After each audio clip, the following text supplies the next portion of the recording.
नमस्कार, उत्तर प्रदेश विशेष में आपका स्वागत है। मैं हूं आपके साथ कोमल गंगवार। खबरों की शुरुआत करेंगे तो लखनऊ पहुंची है कोरोना वैक्सीन की पहली खेप। 9 स्टेट स्टोर के लिए भेजा गया है वैक्सीन को, जहां स्वास्थ्य मंत्री जय प्रताप सिंह ने इस खेप को रवाना किया है। तो वैक्सीन स्टोरेज के लिए बनाए गए हैं 18 स्टेट स्टोर।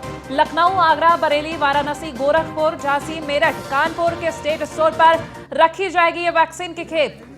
तो बड़ी खबर हम आपको बता रहे हैं लखनऊ से। 16 जनवरी से जहां टीकाकरण शुरू हो जाएगा, वहीं पहली खेप लखनऊ पहुंच चुकी है। तो 9 स्टोर बनाए गए स्टेट स्टोर, जहां ये वैक्सीन रखी जाएगी।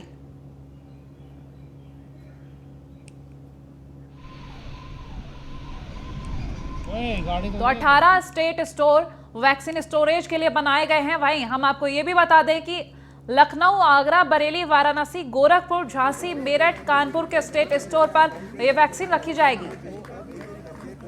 और लखनऊ से एसके वाजपेयी लाइव हमारे साथ जुड़ रहे हैं, उनसे जानेंगे कि यह पहली खेप किस तरीके से रवाना की गई है।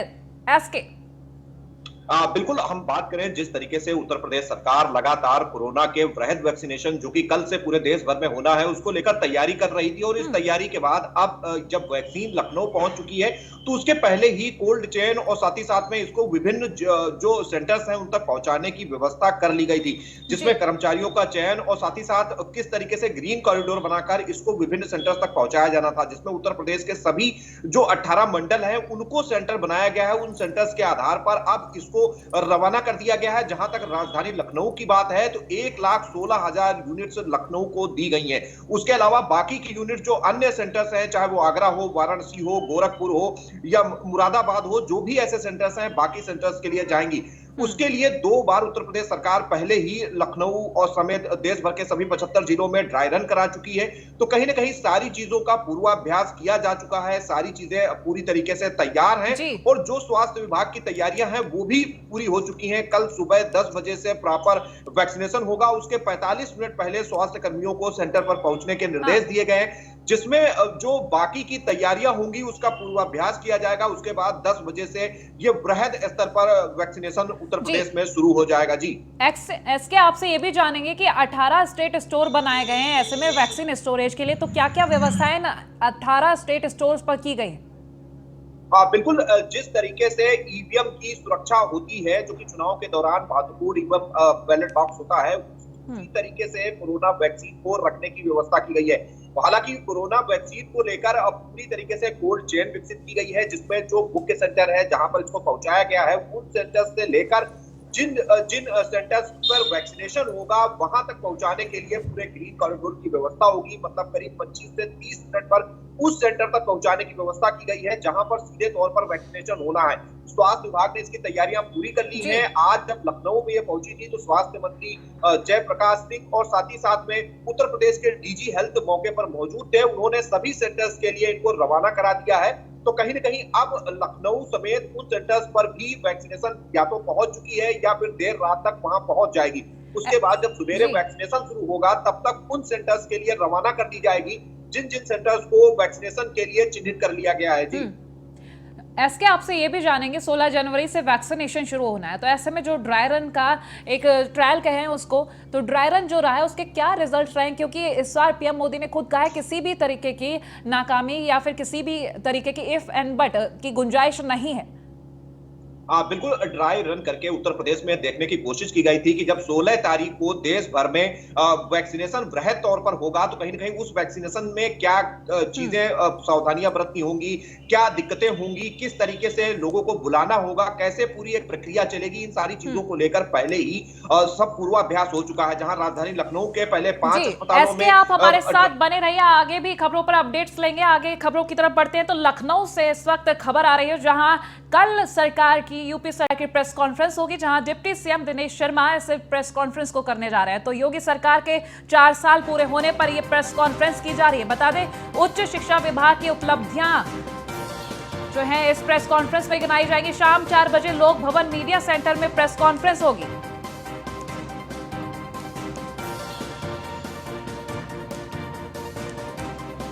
तो ये खबर हम आपको बता रहे हैं, जहां शाम 4 बजे लोक भवन मीडिया सेंटर में ये प्रेस कॉन्फ्रेंस की जाएगी। डिप्टी सीएम दिनेश शर्मा ये प्रेस कॉन्फ्रेंस करने जा रहे हैं। योगी सरकार का 4 साल का जो कार्यकाल है पूरा होने पर यहाँ उपलब्धियां गिनाई जाएंगी। डिप्टी सीएम दिनेश शर्मा इस प्रेस कॉन्फ्रेंस को करने जा रहे हैं। तो योगी सरकार के 4 साल पूरे होने पर ये प्रेस कॉन्फ्रेंस की जा रही। साथ ही साथ उच्च शिक्षा विभाग की उपलब्धियों पर आधारित होगी ये प्रेस कॉन्फ्रेंस। शाम 4 बजे का वक्त तय किया गया है। लोक भवन मीडिया सेंटर में ये प्रेस कॉन्फ्रेंस की जा रही है। तो जहां एक तरफ योगी सरकार बखूबी अपने कामों को, अपनी जिम्मेदारियों को पूरा कर रही है, वहीं 4 साल पूरे होने पर योगी सरकार के अब ये प्रेस कॉन्फ्रेंस की जा रही है, जहां डिप्टी सीएम दिनेश शर्मा खुद प्रेस कॉन्फ्रेंस करने जा रहे हैं।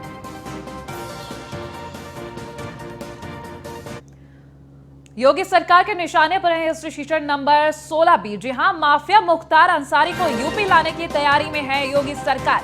जहां योगी सरकार ने तेजी कर दी अपनी तैयारियां मुख्तार को यूपी लाने के लिए। तो योगी सरकार ने पूरी ताकत झोंक दी है मुख्तार अंसारी को वापस यूपी लाने की। सुप्रीम कोर्ट से पंजाब सरकार को 14 दिन की मोहलत मिली है। बता दें 2 हफ्तों का नोटिस जारी किया पंजाब सरकार के लिए, जहां 2 हफ्तों में पंजाब सरकार को जवाब देना है।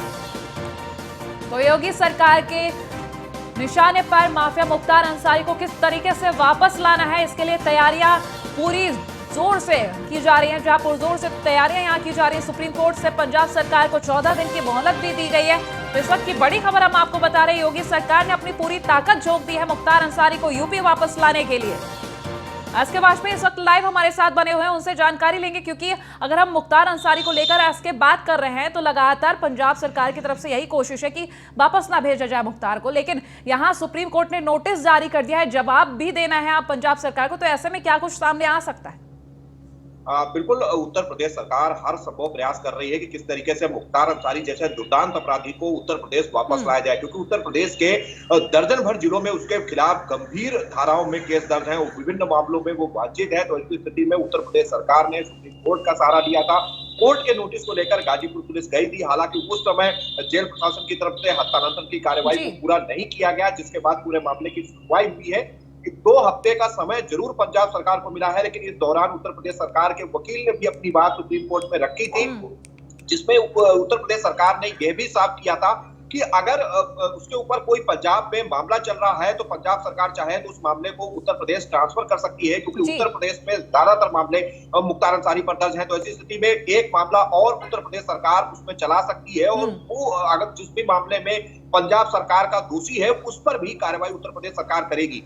तो हालांकि उत्तर प्रदेश सरकार पूरी कोशिश कर रही है, और 2 हफ्ते का जो वक्त है, इस वक्त के दौरान उत्तर प्रदेश सरकार और यूपी पुलिस और हर वो संभव कागजात और जो भी उसके पास में अब तक मुख्तार अंसारी के बारे में डिटेल उपलब्ध है, वो सारी चीजें लेकर सुप्रीम कोर्ट पहुंचेगी, और जिसमें वो अपनी पूरी बात रखेगी। और कोशिश यही होगी कि सुप्रीम कोर्ट से ये आदेश लिया जाए कि कहीं न कहीं अब मुख्तार अंसारी को एसके मेडिकल रिपोर्ट के बारे में जानेंगे। जो मुख्तार अंसारी की रिपोर्ट तलब करने के लिए कहा गया था, उसके बारे में जानेंगे।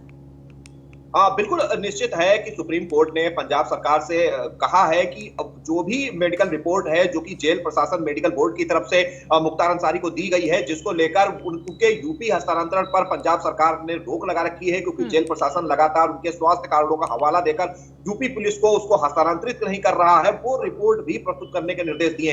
तो निश्चित है कि जो भी जेल प्रशासन रोपड़ का मेडिकल बोर्ड है उसने क्या रिपोर्ट दी है, वो रिपोर्ट भी सुप्रीम कोर्ट ने मांगी है। तो निश्चित है कि जब अगली सुनवाई होगी उस सुनवाई के दौरान पंजाब सरकार की तरफ से वो रिपोर्ट भी सुप्रीम कोर्ट में पेश की जाएगी। उसके बाद सुप्रीम कोर्ट क्या निर्देश देता है आगे के लिए, ये जरूर महत्वपूर्ण होगा, जहां उत्तर प्रदेश सरकार हर संभव कोशिश कर रही हो। जी चलिए, बहुत शुक्रिया तमाम जानकारियों के लिए। तो मुख्तार अंसारी को वापस लाने की योगी सरकार की पूरी ताकत यहां पर झोंक दी गई है। तो मेरठ से अगली खबर है, जहां बीजेपी एमएलए संगीत सोम का अखिलेश यादव पर हमला सामने आया। बता दें सपा नेताओं को संगीत सोम ने गुंडा बताया है। सपा सरकार में सरदना के लोगों को नहीं मिला था इंसाफ, संगीत सोम का यह बयान सामने आया। साथ ही उन्होंने यह भी कहा कि बीजेपी सरकार में बदमाशों की गोली का बदला गोली से लेगी पुलिस। तो दीपक हत्याकांड के आरोपियों से मुठभेड़ पर पुलिस को बधाई भी दी है उन्होंने।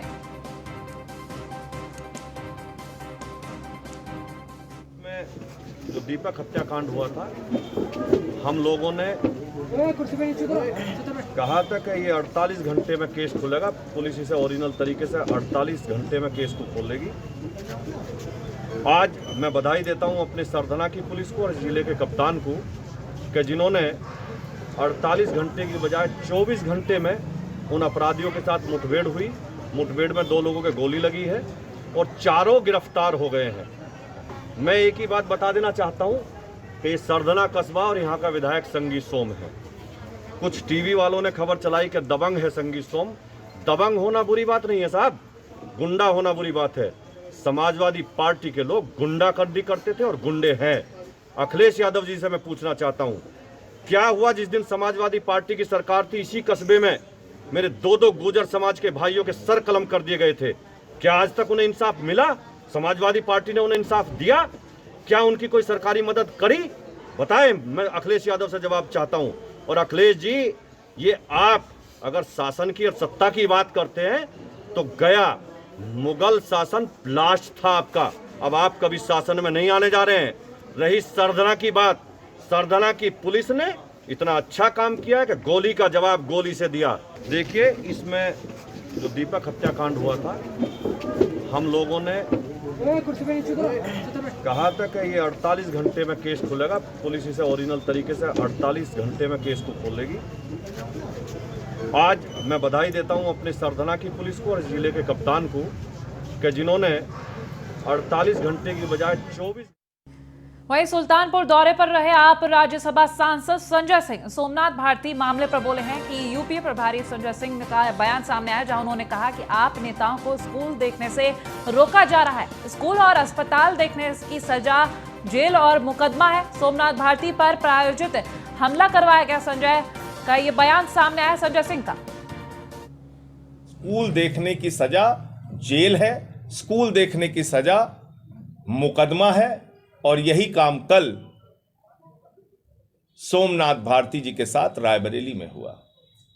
वो स्कूल देखने जा रहे थे, उन पे पुलिस के द्वारा प्रायोजित हमला कराया गया। पुलिस के साथ वो आदमी आता है, हमलावर आता है और पुलिस ही उसको भगा देती है। और आज उसको उसका संगठन 51,000 रुपए देकर सम्मानित कर रहा है। उत्तर प्रदेश के अंदर विपक्ष के लोगों को आवाज उठाना मुश्किल हो गया है। 15 मुकदमा मेरे खिलाफ कर दिया योगी जी ने। 15 मुकदमे किसी माफिया के खिलाफ नहीं किए होंगे, मेरे खिलाफ कर दिया। देशद्रोह का मुकदमा कर दिया। और मथुरा पहुंची है महिला कल्याण बाल विकास एवं पुष्टाहार राज्य मंत्री स्वाति सिंह ने विभागीय अधिकारियों के साथ पीडब्ल्यूडी गेस्ट हाउस में समीक्षा बैठक की, जहां पीडब्ल्यूडी गेस्ट हाउस में आगरा मंडल के सभी विभागीय अधिकारी मौजूद रहे। साथ ही विभाग से संबंधित चल रही योजनाओं को लेकर राज्य मंत्री स्वाति सिंह ने अधिकारियों के साथ ये बैठक की है, जहां तमाम निर्देश भी दिए गए। मैं आगरा मंडल की यहाँ पर बैठक कर रही थी महिला कल्याण की, जिसमें कि 4 जनपद हैं। और जितने भी हमारे होम्स हैं, मेरे विभाग से जुड़े हुए जितने भी होम्स हैं, उसकी समीक्षा कर रही थी। और वन स्टॉप सेंटर है, इन सारी चीज़ों की विभाग से जुड़ी हुई सारी योजनाओं की, कन्या सुमंगला योजना जो माननीय मुख्यमंत्री जी का ड्रीम प्रोजेक्ट है, ड्रीम योजना है उनकी, तो उन सब चीज़ों पर मैंने आज समीक्षा की। अभी तक कितनी समीक्षा आपने की है? जो योजनाएं संचालित हैं कितनी क्रियान्वित हैं? जितनी भी योजनाएं हैं उत्तर प्रदेश सरकार की, माननीय योगी जी ने सभी को क्रियान्वित रखा है। और यही नहीं, क्रियान्वित ही नहीं, उन योजनाओं में बहुत सुधार भी उन्होंने किया है। जैसे मैं एक तो मुख्यमंत्री कन्या सुमंगला योजना है कि अब कम से कम उत्तर प्रदेश में जब लोगों के घर में बेटियां जन्म लेंगी तो कोई दुखी नहीं होगा कि हमारे घर में बेटियों का जन्म हुआ है। लोग खुशी खुशी उस बेटी का लालन पालन करेंगे। और दूसरा, मैं निराश्रित महिला पेंशन की बात करूंगी कि उन्होंने उस धनराशि को बढ़ाया, 300 से 500 रुपये किया। और साथ ही साथ उन्होंने जो एक क्राइटेरिया था कि जो 60 साल के ऊपर की जो महिलाएं होंगी उन्हीं को विधवा पेंशन मिलेगा, उन्होंने कहा कि कोई भी विधवा, उसको हम निराश्रित के कैटेगरी में रख करके और उन्हें हम पेंशन देंगे। इससे बड़ी योजनाएं क्या होंगी जो महिला सशक्तिकरण के लिए शायद बहुत ज़रूरी थे। और किसान आंदोलन पर सुप्रीम कोर्ट के फैसले के बाद गाजीपुर बॉर्डर पर भारतीय किसान यूनियन के राष्ट्रीय प्रवक्ता राकेश टिकैत से खास बातचीत की हमारे संवाददाता गौरव यादव ने। देखिए सर, एक चीज बताइए कि कोर्ट ने इस कानून पर रोक लगा दी, क्या लगता है, क्या साबित करेंगे?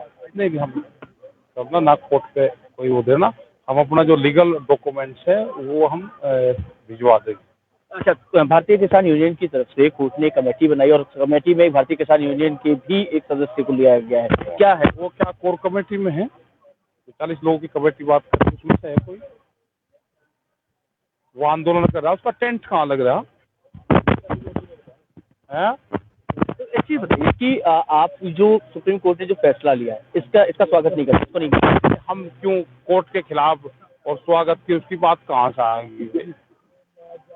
सरकार 26 तारीख को लेकर मान रही है कि 26 तारीख को आप अंदर घुसने की कोशिश करेंगे तो हिंसा होगी। कोशिश करेंगे, किसना हिंसा क्यों होगी भाई? हम तिरंगा झंडा लेकर दिल्ली में शामिल होंगे परेड में, तो उसमें हिंसा थोड़ा होगी। पुलिस अगर हमको रोकेगी, उस पर टियास गैस का इस्तेमाल करेगी, पानी का इस्तेमाल करेगी, तो हिंसा तो पुलिस करेगी।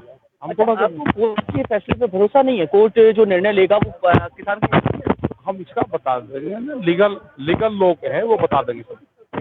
लोग आपके ही तो लोग हैं, तो समझना चाहेंगे कि वो जो फैसला लेंगे वो लीगल बता देंगे। अगर आप कह रहे हो आप कह रहे हैं कि बता देंगे, लीगल लोगों की बात होगी, यानी कि सब कुछ गोलमोल रवैया है, लेकिन जो कानून की वजह जो रोक लगी है उस रोक से वो सहमत नहीं है। और बागपत से खबर है जहां दिन दहाड़े युवक की हत्या से सनसनी मच गई। बता दें बाइक सवार 3 बदमाशों ने इस वारदात को अंजाम दिया है। प्रशासनिक अधिकारी मौके पर पहुंचे जहां जांच भी शुरू कर दी गई है। कोतवाली बड़ौद क्षेत्र के बिनौली रोड की यह घटना बताई जा रही है। तो दिन दहाड़े युवक की हत्या कर दी गई जिससे पूरे क्षेत्र में सनसनी का माहौल है।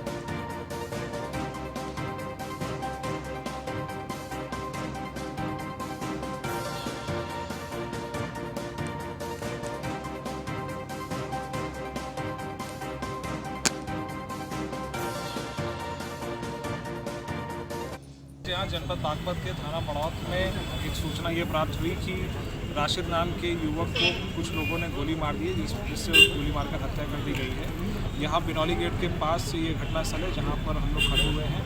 यहाँ पर मौके पर आके जांच करके ये पता चला कि मृतक राशिद स्वयं एक मर्डर के मुकदमे में अभियुक्त था और ये 3 महीने पहले जेल से बाहर आया था। परिवारजनों से बात की गई है तो उनका शक उस मुकदमे में जो थाना दोघट में लिखा हुआ है उसके वादी यासीन और उसके परिवार पर है। इस प्रकरण में पोस्टमार्टम के लिए बॉडी को भेज दिया गया। मौके से 315 बोर के तमंचे का इस्तेमाल हुआ है और यहाँ से उसके खोखे बरामद हुए हैं, इस पर आवश्यक कार्रवाई की जाएगी। कितने मुलजिम थे वारदात में? जैसा मौका वारदात पर यहाँ पर जो आई विटनेस है अरविंद, जिनकी पंचर की दुकान, उन्होंने बताया कि 2 व्यक्तियों ने राशि। खबरों में आगे बढ़ेंगे तो सिद्धार्थनगर जिला मुख्यालय की प्राथमिक स्वास्थ्य केंद्र की हालत बेहद जर्जर हो चुकी है। बोर्ड में लिखा प्राथमिक स्वास्थ्य केंद्र भी ठीक से लिखा समझ में नहीं आ रहा।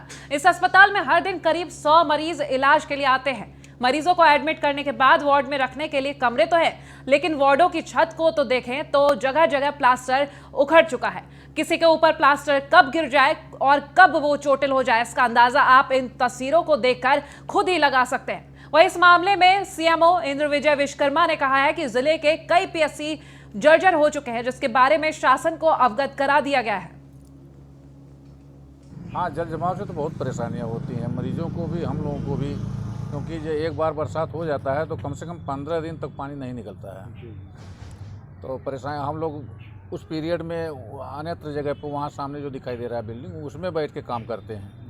हाँ, और कोई परेशानी नहीं है, केवल यही बिल्डिंग अगर नया हो जाए तो सारी परेशानी दूर हो जाएगी। उसके डिसमेंटल करके और नए भवन के निर्माण की स्वीकृति भी आ चुकी है। जैसा कि बासी में आप देख ही रहे, उसका ध्वस्तीकरण चल भी रहा है और 50 बेड का नया बन रहा है। इसी तरीके से तमाम मैंने खुद दौड़े किए हैं और उसमें जो है आप जैसे खुनियाओं की भी बहुत नया गया था तो काफ़ी पानी गिरे, तो सबके प्रपोजल गए हुए हैं। जैसे ही वहाँ के बजट आ जाएंगे, ध्वस्तीकरण गया है, नया निर्माण कराया जाएगा।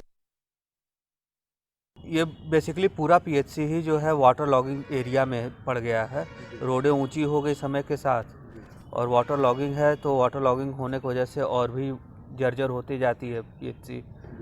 और पिछले 6 महीना अप्रैल से लेकर अक्टूबर तक पीएचसी में जल भराव था और पीएचसी इस वक्त जो है माननीय स्वास्थ्य मंत्री जी के साथ एक हम लोग की बैठक हुई थी, तो उसमें इसके पीएचसी के बारे में समस्याएं पूछी गई थी। वहीं बरेली के बहेड़ी क्षेत्र में हाथियों का आतंक देखने को मिला है। बता दें हाथियों के झुंड ने इलाके में आधा दर्जन गांवों में हाथियों का हाहाकार मच रखा है। बता दें जंगली हाथी किसानों की फसलों को भी नुकसान पहुंचा रहा है। गांव वालों ने वन विभाग से कई बार शिकायत भी की है, लेकिन कोई समाधान नहीं मिला। अब नाराज ग्रामीणों ने वन विभाग पर लापरवाही का आरोप लगाते हुए वन महकमे के उच्च अधिकारियों से हाथियों की घुसपैठ पर प्रभावी अंकुश लगाए जाने की मांग की है। सूचना मिल रही है, जो हाथियों का मूवमेंट है, 3 हाथियों का समूह बताया गया है और वो अभी तो उत्तराखंड में ही है। उत्तराखंड में उनका मूवमेंट और आज की जो लोकेशन है वो करीब 10 किलोमीटर दूर है बॉर्डर से। एहतियात के तौर पे हमारा स्टाफ जो है वहाँ पे बॉर्डर पे है लगा हुआ और उत्तराखंड स्टाफ से भी संपर्क में है और उसके मूवमेंट को हम लोग लगातार मॉनिटर कर रहे हैं। पिछली बार भी हाथियों ने काफ़ी उत्पात मचाया था, क्या किस तरीके से आप लोगों ने उसको देखा था? पिछली बार भी सूचना देर से मिली थी और जब वो यूपी में एंटर कर गया था तब उसको हम लोगों ने फॉलो करना यहाँ से शुरू किया था, परंतु पिछली बार उसमें समय भी काफ़ी लगा था उसको पकड़ने में और वापस छोड़ने में उसके नेचुरल हैबिटेट में। तो इस बार पहले ही सूचना हम लोग को मिल गई तो हम लोग सजग हैं। और हापुड़ से खबर है जहां प्रधानी चुनाव को लेकर फायरिंग का मामला सामने है। बता दें, रोड शो के दौरान हिस्ट्री शीटर के बेटे ने फायरिंग कर दी। रोड शो के दौरान खुलेआम हथियार लहराए गए। पुलिस ने 5 लोगों को इस दौरान हिरासत में लिया। तो तस्वीरें भी इस वक्त हम आपको दिखा रहे हैं कि रोड शो के दौरान किस तरह से हाथ में हथियार लहराए गए और फायरिंग की गई। बता दें, हिस्ट्री शीटर के बेटे ने यहाँ फायरिंग की है। धौलाना थाना क्षेत्र के बझेड़ा कला गाँव की ये घटना बताई जा रही है।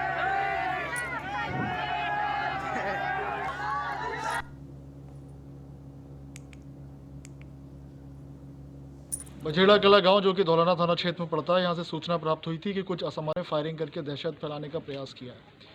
पुलिस तत्काल मौके पर पहुंची और मेरे और अन्य अधिकारियों द्वारा गांव में पैदल गश्त की गई। 5 लोगों को हिरासत में लिया है और साथ ही साथ हथियारों की भी बरामदगी की गई है। अभियोग पंजीकृत किया जा रहा है। इनके विरुद्ध कड़ी से कड़ी वैधानिक कार्रवाई की जाएगी। फिलहाल गाँव में पूर्ण रूप से शांति है। बझेड़ा कला गाँव जो कि धौलाना थाना क्षेत्र में पड़ता है, यहाँ से सूचना प्राप्त हुई थी कि कुछ असामाजिक तत्वों ने फायरिंग करके दहशत फैलाने का प्रयास किया है। भारत के आध्यात्मिक मूल्यों की दुनिया में डंका बजाने वाले युवाओं के प्रेरणा स्रोत स्वामी विवेकानंद का जन्मदिन धूमधाम से मनाया गया। उन्नाव में स्वामी विवेकानंद के जन्मदिन के अवसर पर हिंदू जागरण मंच द्वारा कार्यालय पर एक गोष्ठी का आयोजन किया गया, जिसमें कार्यकर्ताओं द्वारा स्वामी विवेकानंद को श्रद्धांजलि दी गई। साथ ही साथ प्रमुख वक्ताओं द्वारा उनके जीवन और विचारों पर चर्चा की गई और युवाओं को उनसे प्रेरित होकर देश धर्म के लिए कार्य करने का आह्वान किया गया। स्वामी विवेकानंद जी के जन्मदिन पर हिंदू जागरण मंच द्वारा एक गोष्ठी का आह्वान किया गया था, जिसमें आप सब जानते हैं कि स्वामी विवेकानंद जैसे जी द्वारा सनातन धर्म की ध्वज पताका फहराने के लिए 7 समंदर पार जाकर सनातन धर्म की व भारतीय संस्कृति की उन्होंने ध्वजा फहराई। हम सब युवाओं को उनसे प्रेरित होकर उनके ओजस्वी विचारों पर चलने की आवश्यकता है, तभी पुनः भारत विश्व गुरु पद पर प्रतिष्ठित होगा।